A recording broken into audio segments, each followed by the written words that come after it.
Добро вечер, Јани. Вечер. Многу ми е мило што се среќаваме на еден ваков прекрасен настан, филмски фестивал.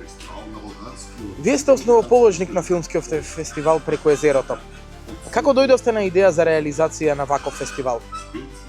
Па, во принцип, бидејќи мене филмот ми е професија и реално јас лично со мои филмови сум поминал многу фестивали, речиси на сите континенти, и природно беше во еден момент, нели, инспирирано од други фестивали кои сум ги гледал на секој по светот, да се обидеме да направиме и ние нешто дома, како се да направиме фестивал, кој што прават сите, нели, други мои колеги на секој по светот.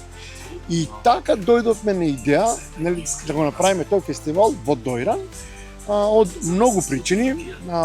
Првата причина е што Дојран има според нас потенцијали за развој, бидејќи секогаш реално филмот е поврзан со уметност, со култура, а уметност и културата со туризмот. И бидејќи сакаме тоа да биде летен фестивал, нели, како си вака на Open Air, мислиме дека немаме Македонија по-идеално место од Дојран за фестивал, и така се случи фестивалот. На идејата дојдовме така, шетајќи по светот и гледајќи други фестивали. Какво е чувството да сте организатор на овој фестивал? Како се чувствувате еве конкретно на ова издание оваа година? Па, во принцип да се направи фестивал е напорна работа. Тој што не го правил не знае, тие што прави не знаат. И практично, иако фестивалот трае 5 дена, во принцип подготовките се цела година. И ние кои сме организаторите, нели, кои го правиме фестивалот, бидејќи фестивалот не сум само јас, фестивалот се околу 20 на луѓе кои работат речиси цела година за фестивалот, се чувствуваме напорно до пред почетокот на фестивалот, а потоа кога ќе почне фестивалот, почнува оној дел кој е задоволство, среќавање со луѓе, разговори, средби, гледање филмови, така да. По принцип фестивалот е празник, луѓето доаѓаат да бидат заедно, да споделат вредности и да им биде убаво да празнуваат. Ќе ни кажете ли нешто за програмата која следи оваа година? Па, во принцип, програмата е концепирана во две основни селекции.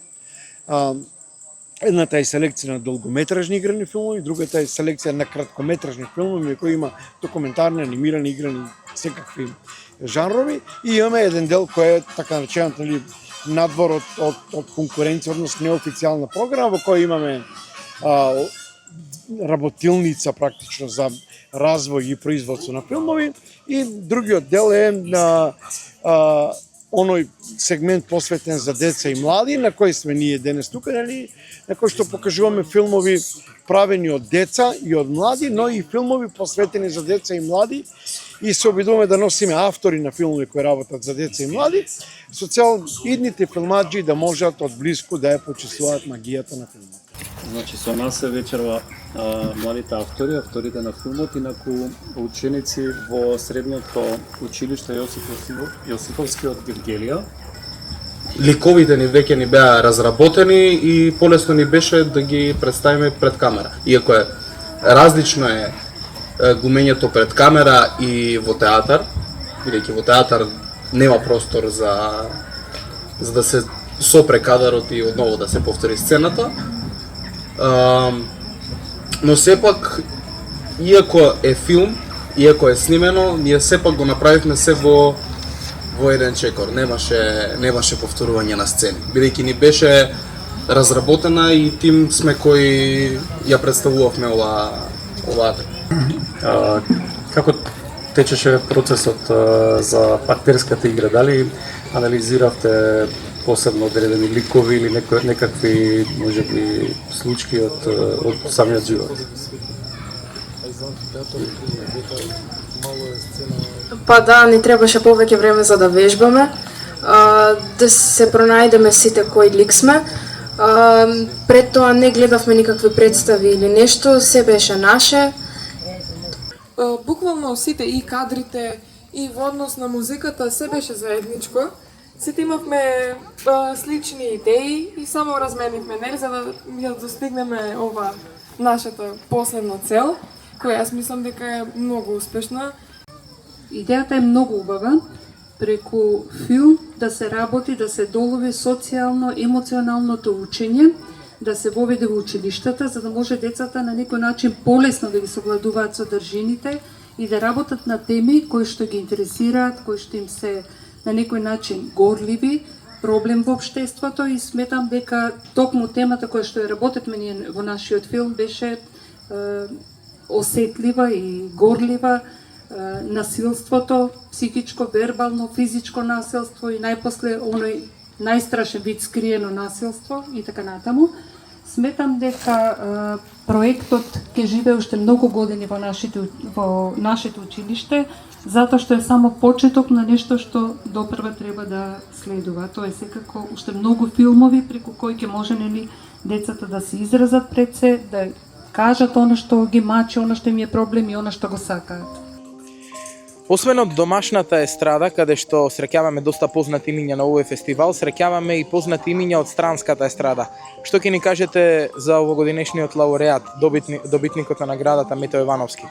Во принцип, за се зборува за Лазар Ристовски треба надолго и на широко, затоа што тој човек со огромна кариера, кој трае речиси успешно 50 години. Лазар Ристовски е како актер играл во повеќе од 80 филмови, меѓу другото тој е сценарист, режисер, многу успешен продуцент.